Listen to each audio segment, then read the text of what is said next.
Kanisa la Anglikana humu nchini likiongozwa na askofu wa dayosisi ya Mount Kenya Kusini Charles Muturi limekemea hali mbovu inayoendelea kushuhudiwa katika sekta ya afya kaunti ya Kiambu. Askofu Muturi amemrai gavana wa Kiambu Kimani Wamatangi kujitokeza na kuitisha kikao cha dharura na wahudumu wa afya ambao wamekuwa katika mgomo kwa zaidi ya miezi mitatu sasa.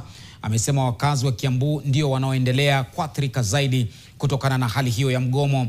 Baadhi ya wakazi vilevile wa kaunti ya Kiambu waliunga mkono kauli ya askofu wakimtaka gavana kuchukua hatua za haraka kutatua mgogoro huo. Walisema hali ya hospitalini ni ya kuogofya kwani hakuna huduma za matibabu na pia dawa zimekosekana.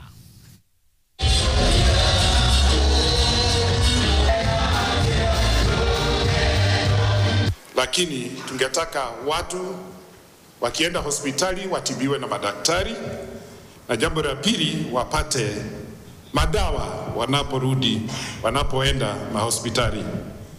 Tunaomba kama ungetaka kukanusha haya maneno, gavana wetu, kesho tuko St. John's Kiambaa, umtume mkubwa wa health katika kaunti yako ili atuelezee mambo haya vizuri zaidi. Kuna kitu moja, maisha, utatawala nani mioyo ya watu ikiwa inakufa?